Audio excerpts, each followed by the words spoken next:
Obviously, we've seen a couple of shows already perform here in Ontario at this point. The MFC, obviously a very reputable organization, but as we continue to go move on, a lot of promoters obviously are going to be getting involved into mixed martial arts for the first time in this province, seeing this huge demand right now. Does that concern you at all, in that the UFC really does encompass what the casual observer views mixed martial arts as? I mean, do you worry about horror stories of the promoters that are going to get involved into this with that get-rich-quick style of scheme and almost tarnish your brand in a sense because of these smaller promotions where, you know, you could potentially see problems on a smaller level?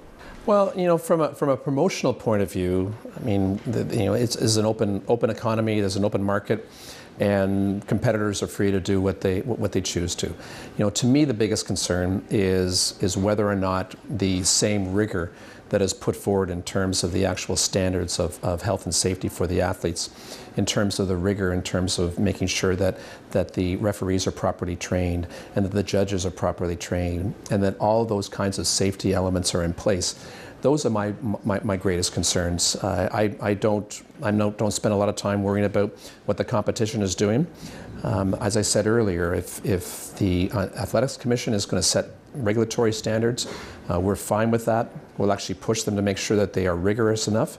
But we want to make sure that every other promoter is held to those same standards, because those are the standards that you really have to worry about, making sure that it's a healthy environment for the athletes. About a year ago, a lot of people kind of, there were some people on the fence seeing what kind of reaction would there be to mixed martial arts coming into Ontario. And that's still something that I see brought up in terms of, you know, a backlash, but I almost see this almost as a myth at this point. I'm seeing zero hesitation about as we're 2 weeks away from this, and it seems that the province has really turned a page on this, from the public on up to the media right now. I think it's almost a myth at this point about there being any kind of backlash to this. Well, I think it's important to still recognize that we still have a relatively large educational component and educational jobs still to do with many people that live in this province and in this city. You know, our fans, the fans of our sport, get it. I think now traditional sport fans are also getting it, but not everybody does, and part of that is due to the fact that this is a new sport. It's a young sport. You know, compared to the other big four professional sports that are all over 100 years old, ours is only 10 years old. So we still have a job to do. You know, part of my role is to dispel those myths, to inform perspectives so that people can actually make intelligent choices and intelligent decisions about whether or not to support and follow our sport. But in the end, I think that having an event of this stature in this city, you know, at the largest venue in the province, you know, really proves to shine a spotlight on our sport. And I believe that our sport will shine, because what you'll see on Saturday night, April the 30th, are 12 fights featuring 24 incredibly well conditioned and trained athletes, very focused, very, very fairly competing against each other in an open environment where their talents and skills and athleticism is going to shine. And I think that's where the sport will really have an opportunity to be showcased in front of not just 55,000 people here, but a national television audience and a global pay-per-view audience going into at least 140 countries. I think that's going to be the real opportunity that an event of this stature is providing us with.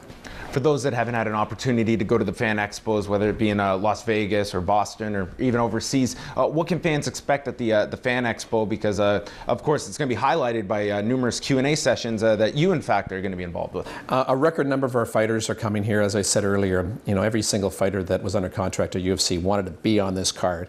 And if they couldn't get on this card, now they want to make sure that they're here as a guest fighter, either of ours or one of our many UFC and MMA sponsors. So they're going to see a record number of guest fighters. Obviously, Dana's going to be doing a Q&A, which he always does. It'll be my first opportunity to speak to Canadian fight fans and Toronto fight fans, you know, representing UFC Canada.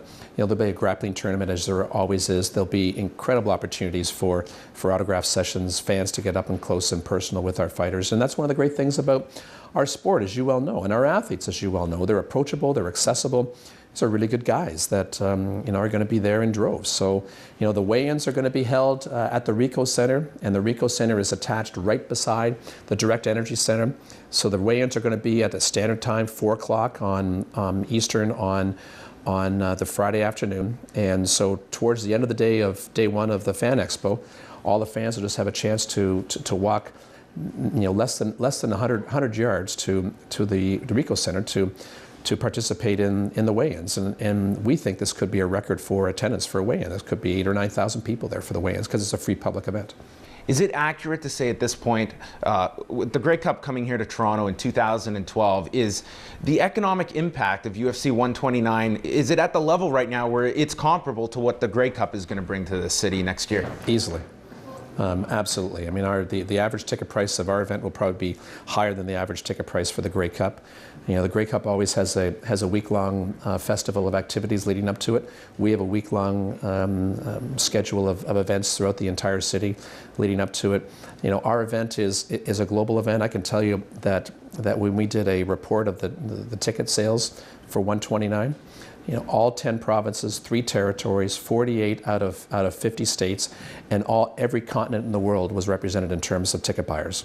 So this will be, you know, the world in you know, metaphorically is actually going to be descending on Toronto for this weekend, and many are going to be coming here for 3-4 days, which is going to drive that economic engine, which is one of the fundamental reasons why the government of Ontario eventually made the decision to sanction our sport, because those monies were going somewhere else.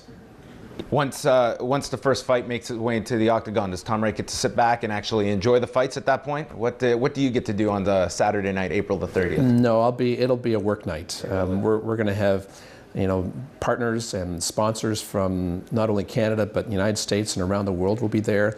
We've got guests that we'll be introducing our sport to for the first time, so prospective customers. It will be absolutely a work night. I will relax at about 2:30, 3 o'clock in the morning on the 1st of May. What are you anticipating on the card? Of course, we've got George St-Pierre defending the welterweight title. That in and of itself a gigantic event for Canadians, but also a lot of interesting sidebar issue stories. We have Mark Hominick. Here's this guy who's expecting his first child just days after this fight. We have Randy Couture in what potentially could be his final fight. There's a lot of intriguing storylines heading into this card. There absolutely are. We've got 12 fights featuring 10 Canadians, so we've never had a card with this many Canadians ever before. You know, having 2 championship belts contested is always great, and while, you know, everybody is obviously anticipating GSP versus Jake Shields, you know, I think Jose Aldo is going to have his hands full on the featherweight title with Mark Hominick. And Mark himself is a great story. His wife Ashley is due on the 2nd or 3rd of May, and you know, he's moved his training camp up here to London. He usually trains down in Vegas, and he's just, you know, it's going to be a hometown fight for him. He's going to have more friends and family in the stands than he's ever had in any other fight. So this is a big opportunity for him. And you mentioned Randy Couture. This could be his last fight.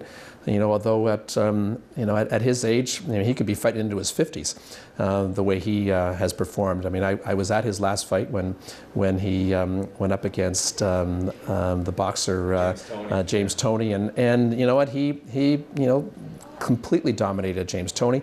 Obviously, against Machida, it's a completely different situation, but. You know, who knows? I mean, that's the kind of card this is, and then we've got some, you know, great Canadians fighting, you know, in the undercard, from Sean Pearson to Claude Patrick. There's a lot of exciting things going on.